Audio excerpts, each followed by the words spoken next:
خیر اب میں گزارش کر رہی ہوں، چلیے لکھنؤ سے نکلتے ہیں، علی گڑھ کی طرف چلتے ہیں۔ جو دوسرا دل جہاں دھڑکتا ہے، سراج اجملی صاحب جو علی گڑھ سے۔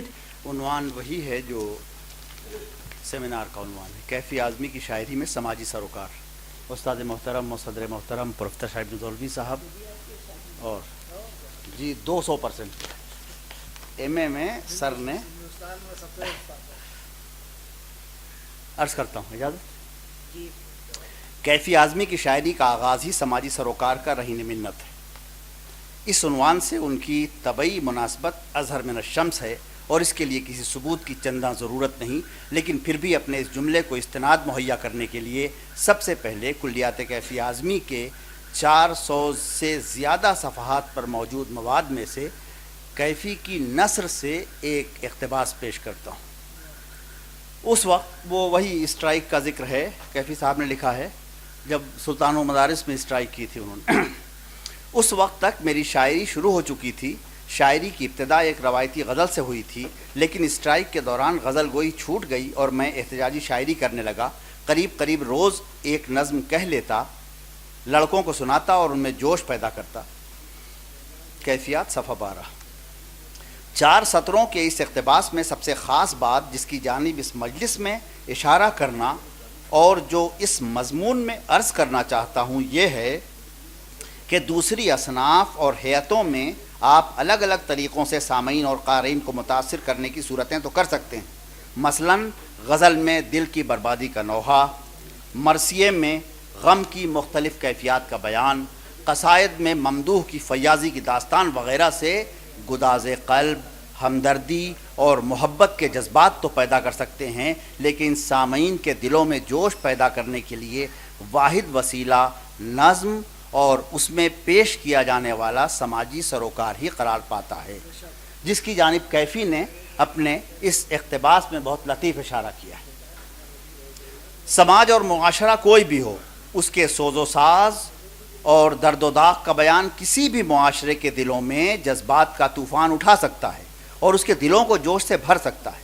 یعنی کوئی ضروری نہیں کہ جوش پیدا کرنے کے لیے معاصر معاشرے کے مسائل کا ہی ذکر کیا جائے، قدیم معاشرے اور ما قبل تاریخ کے معاشرے کا ذکر بھی یہ کار نمایاں کر سکتا ہے۔ مثال اس کی مہابھارت یا شاہ نامہ فردوسی سے بآسانی دی جا سکتی ہے، لیکن یہاں اس کا محل نہیں۔ کیفی اعظمی کو اس صورت اظہار میں یہ طولہ حاصل تھا اور انہیں یہ صلاحیت بہت اہتمام کے ساتھ ودیت کی گئی تھی، جس کی اولین داد کا ذکر کیفیات کے صفحات پر ہی کیفی اعظمی کی مذکورہ بالا تحریر میں اس طرح ہوتا ہے۔ اقتباس ہے جس میں وہ مولانا صفی کے پاس حاضر ہوئے ہیں، جب ان کو اتانا دیا گیا کہ بھیا غزل وزل کہہ کے آ رہے ہو گونڈے میں سنا کے، لیکن لکھنؤ ہے، یہاں شعر کے لیے استاد ضروری ہے، بغیر استاد کے شاعر نہیں ہو سکتا۔ تو انہوں نے مولانا آرزو اور صفی میں سے صفی کو منتخب کیا، وہ اقتباس ہے، اور حاضر ہوئے اور صفی صاحب تہمت بنیان پہنے اپنے آنگن میں چارپائی پہ بیٹھے ہوئے تھے، کھٹولے پہ۔ انہوں نے کہا میاں سناؤ، کچھ کہا ہو تو وہی غزل سنائی جو صابرہ صاحبہ نے، اور سب نے یہاں پڑھی۔ اتنا تو زندگی میں کسی کے خلل پڑے، ہنسنے سے ہو سکون نہ رونے سے کل پڑے۔ مولانا صفی نے ایک شعر پر سر ہلایا اور ایک شعر مکرر پڑھوایا۔ کیفی لکھتے ہیں، اور داد دی، پھر پوچھا تمہاری عمر کیا ہے؟ میں نے پنجوں کے بل کھڑے ہو کر اپنا قد اونچا کر کے کہا 11 برس۔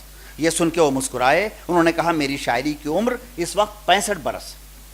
اگر تمہارے کلام میں زبان و بیان کی کوئی خامی ہو تو میں اسے ضرور ٹھیک کر سکتا ہوں، لیکن ایسا کرنے میں تمہاری فکر کی گرمی بھی چلی جائے گی۔ 11 برس کے سینے میں جو حدت ہوتی ہے وہ 65 برس کے سینے میں نہیں ہوتی۔ میرا مشورہ یہ ہے کہ اگر واہ واہ سے گمراہ نہ ہو تو لکھتے رہو اور پڑھتے رہو۔ شعر کی خامیاں خشک پتوں کی طرح گرتی جائیں گی اور خوبیاں نئی کونپلوں کی طرح پھوٹتی رہیں گی۔ کیفیات صفحہ 17-18۔ اگر یہ کہا جائے تو غلط نہ ہوگا، اور کیفی کی زندگی اور شاعری سے اس کے اسناد بھی مہیا ہو جائیں گے کہ مولانا صفی کے اس مشورے پر کیفی اعظمی نے نہایت سنجیدگی سے ساری زندگی عمل کیا اور اپنے کلام کو استاد کے ارشاد کے عین مطابق بنا کر اپنی فکر کی گرمی کو قائم رکھا۔ جھنکار 1944 اور آخر شب 1947 کی شاعری آزادی سے قبل وجود میں آئی، اور آوارہ سجدے 1974 ابلیس کی مجلس شورا دوسرا اجلاس 1983 اس کے بعد کی تخلیقات ہیں۔ کیفیات کے آخری صفحات پر متفرقات کے عنوان سے جو کلام ہے اس میں کیفی کی معروف نظم دوسرا بنباس ہے جو ظاہر سی بات ہے 1992 کے بعد کی شاعری ہے۔ ان تمام تخلیقات میں جو غالب نقطۂ نظر ہے اس میں سب سے زیادہ اہمیت سماجی سروکار کی ہے۔ کیفی اعظمی کے پہلے مجموعے سے آخری مجموعے تک 30 برس کا عرصہ ہندوستان ہی نہیں ساری دنیا میں زبردست اور تیز رفتار تبدیلیوں سے عبارت ہے۔ غلام غیر منقسم ہندوستان، آزاد زخم خوردہ اور تقسیم کے خون سے آلودہ خطۂ ہند، عبرتناک فسادات کا شکار وطن اور 1971 میں بنگلہ دیش کا قیام بر صغیر کے سماج کی وہ تکلیف دہ صورتیں اور وہ زخم ہیں جنہوں نے ہر سوچنے والے ذہن کو کرب کی کیفیت سے دوچار کیا۔ اس کرب کی کیفیت کے اظہار کے مختلف پڑاؤ ہمیں جھنکار سے آوارہ سجدے اور اس کے بعد تک کی اکثر تخلیقات میں بہت واضح نظر آتے ہیں۔ جھنکار کی پہلی نظم ماحول جس سے یہ سلسلہ شروع ہوتا ہے، طبیعت جبریہ تسکین سے گھبرائی جاتی ہے، ہنسوں کیسے ہنسی کمبخت تو مرجھائی جاتی ہے، فضا کا سوگ اترا آ رہا ہے ظرف ہستی میں، نگاہ شوق روح آرزو کجلائی جاتی ہے۔ اس جبریہ تسکین اور مرجھائی ہنسی کا سبب غلامی کا وہ رنج ہے جس نے فضا کو سوگوار بنا کر روح آرزو کو کجلا دیا ہے، اور شاعر مطرب سے یہ کہنے پر مجبور ہے کہ میرے مطرب نہ دے للہ مجھ کو دعوت نغمہ، کہیں ساز غلامی پر غزل بھی گائی جاتی ہے۔ اس نظم کا ایک امتیازی پہلو یہ ہے کہ اس میں یہ ہر اس معاشرے کے بارے میں ہے جسے غلامی کے عذاب سے واسطہ ہے۔ یوں اس کا کینوس خاصا وسیع ہو جاتا ہے، اور 47 سے قبل کی صورتحال بھی تھی بھی کچھ ایسی۔ ہندوستان کے علاوہ ایشیا کے دوسرے بہت سے علاقوں میں انگریزی اقتدار کا سورج نصف النہار سے ذرا ہی ڈھلا تھا اور اس کی حدت اذیت کا باعث تھی۔ اس مجموعے کی دوسری نظموں میں بیوہ کی خودکشی، آواز کی شکست، پیتل کے کنگن، کشمکش، بیکاری، عورت، روسی عورت کا نعرہ، استالن، جگاوا، بیکار مزدور، سرمایہ دار کی نظر میں اور الجھنیں 47 سے قبل کی ہندوستانی اور عالمی سماج کی اس صورتحال کا تخلیقی اظہار بہت خوبی کے ساتھ کرتی ہیں جس نے نابرابری، عدم مساوات، انسان دشمنی، وحشت و بربریت کی چکی میں پس رہی انسانیت کی زندگی سے سکون، امن اور راحت کے تمام اسباب کو چھین رکھا ہے۔ مذکورہ بالا نظموں میں عورت کو اکثر جگہوں پر مرکزیت حاصل ہے۔ اس کی زحمتوں اور اذیتوں کا سلسلہ ہندوستان میں تو اپنے حد کمال پر ہے ہی، دوسرے ممالک بالفاظ دیگر دوسرے سماج میں بھی کچھ زیادہ امید افزا نہیں۔ بس ایک روس ہے جہاں شاعر کو اس طبقے کی صورتحال کچھ مختلف اور امید افزا لگتی ہے۔ عورت نظم کیفی اعظمی کی معروف اور پسندیدہ نظموں میں سے ایک ہے جس میں تعصب کا شکار، بلکہ اس کے بارے میں کیوں میں ذکر کروں، نغمہ نے بہت اچھا مضمون پڑھا ہے تو اس سے میں اسکپ کرتا ہوں۔ اس پوری نظم میں سماج کے سب سے توانا کردار عورت کو اس کی فطری جھجک چھوڑ کر زندگی کی سنگلاخ راہوں پر چلنے اور اپنا کردار ادا کرنے کی دعوت دی گئی ہے۔ تو جگاوا نظم میں بھارت کے جوانوں کو مخاطب کر کے رنگ زمانہ دیکھنے اور فیشزم کے ظلم و ستم اور اس کے خنجر کو کلیجوں پر رواں دیکھنے، یعنی فیشزم کو ختم کرنے کی کوششوں کی دعوت دی گئی۔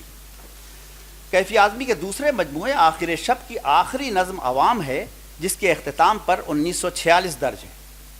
مجموعہ جس کی اشاعت 47 میں ہوئی اپنے دامن میں جو تخلیقات رکھتا ہے ان کا تعلق طلوع صبح آزادی سے ذرا قبل سے ہے۔ اس طرح دیکھیں تو اس مجموعے کا نام بھی خاصا معنی خیز ہو جاتا ہے۔ معاشرے پر طاری شب امتحان و علام اپنے آخری دور میں ہے، غلامی کی بھیانک رات ختم ہونے والی ہے اور اس کا آخر آ پہنچا ہے۔ اس مجموعے میں وہ نظمیں ہیں جو ہمارے موضوع سے گہرا تعلق رکھتی ہیں، تجدید، نرسوں کی محافظ، پشیمانی، نصیحت، احتیاط ایک الگ ذائقے کی حامل نظر آتی۔ جھنکار کی گھن گرج اور پرز احتجاج انداز کے بالمقابل یہاں لہجے کی تبدیلی اور الگ انداز کا احساس ہوتا ہے۔ تلاطم، ولولے، ہیجان، ارما سب اس کے ساتھ رخصت ہو چکے تھے۔ یقین تھا اب نہ ہنسنا ہے نہ رونا، کچھ اتنا ہنس چکے تھے رو چکے تھے۔ زندگی سے گراں جوانی ہے رحم اپنے پا کھائیے کیفی، دیکھ کر اب کہیں گھنا سایہ آپ بھی بیٹھ جائیے کیفی۔ نصیحت، اب تم آغوش تصور میں بھی آیا نہ کرو، تم کو یہ رسم دنیا نہ نبھانے دے گی، بڑھ کے دامن سے لپٹ جائے گی یہ تازہ بہار، میری آغوش تصور میں نہ آنے دے گی۔ احتیاط، کیفی کی شاعری کے اس دور میں یہ تبدیلی اور الگ انداز زندگی کے سفر میں ایک پڑاؤ سے زیادہ نہیں۔ اس مجموعے میں فیصلہ، آخری مرحلہ، مژدہ، تربیت، کرن، ہم، فتح برلن، سلام، قومی اخبار اور مثنویاں، خانہ جنگی اور عوام ہمیں پھر اسی کیفی سے روبرو کرتی ہیں جو معاشرے کے مسائل پر اپنے تخلیقی رد عمل میں ایک امتیازی شان کا حامل ہے۔ غلامی سے سب گرم پیکار ہیں، یہاں خانہ جنگی کے آثار ہیں، ابھی یہ اپنے دامن میں کچھ تار ہیں، ابھی طوق پر ہاتھ جاتے نہیں۔ فیصلہ نظم کے اس اقتباس میں جس نے خانہ جنگی کے آثار شاعر نے دیکھے ہیں، وہ اسی مجموعے کے آخر تک پہنچتے پہنچتے اس طرح روشن ہیں کہ اسی عنوان سے ایک پوری مثنوی وجود میں آ جاتی ہے۔ نظم مژدہ، یہ بہت دلچسپ، اور خاص طور سے عمیر منظر صاحب بیٹھے ہوئے ہیں، شبلی پہ باضابطہ کتاب ہے ان کی۔